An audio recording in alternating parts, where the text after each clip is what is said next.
கடைசியாக எங்கே போனீங்க, போன இடத்துல என்ன பண்ணீங்க? சார் ரீசெண்டாக நாங்கள் வந்து இங்கே ராஜதோட்டம் போயிருந்தோம் சார். ராஜதோட்டம்ங்கிறது எங்கன்னு பார்த்தீங்கன்னா, நான் வந்து ஆக்சுவலி தென்காசி. ஸோ பக்கத்தில் வந்து கேரளா இருக்குது. கேரளா பார்டரில் வந்து அந்த வியூ பாயிண்ட் வந்து சூப்பராக இருக்கும்னு நான் நிறைய ரீல்ஸில் பார்த்துருக்கேன். பட் பெருசாக யாருமே போனதில்லை. ஆக்சுவலாக இப்போ இந்த டூர் போகிறதுல எல்லாமே கூட இது வரைக்கும் யாரும் போகாத இடத்துக்கு நான் போனேன்னு காட்டிக்கணும்னு ஒரு சின்ன ஆசை இருக்கும். கண்டிப்பாக சார்.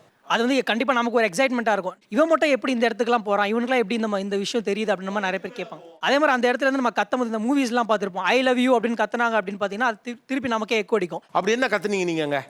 என்னோட நேமே கத்துவேன் சார். நித்யராஜ் நீ எப்படியாவது வாழ்க்கையில் சாதிச்சிட மாட்டியா அப்படின்னு நம்ம கத்துவேன். திருப்பி எனக்கே எக்கோ அடிக்கும். அது ஒரு பாசிட்டிவ். இது நல்லா இருக்கியா? என்ன கத்துவீங்க இந்த மாதிரி போனா? சும்மா என் ஃப்ரெண்டு பேர் சொல்லி ஏதாவது கெட்ட வார்த்தையில் கத்துவேன்.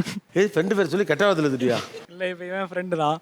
மேலே போயிட்டு சும்மா ஜெனிசே நீ ஒரு லூப் ஒரு டீசெண்டாக திட்டி கத்துங்க பார்ப்போம். டீசெண்டாக திட்டி வளர்க்கல. டீசெண்டாக திட்டி பழக்கம் இல்லையா? நான் வந்துட்டு என்ன நீ ஒன்றுமே பண்ணா கத்தி போட்டு காட்டினா போதும். Love you ஜனு. ஓகே, அது யார் ஜனு? நான் தான் ஜனு. ஓ லவ் யூ ஜனு. ஓ ஏன்னா நீயே.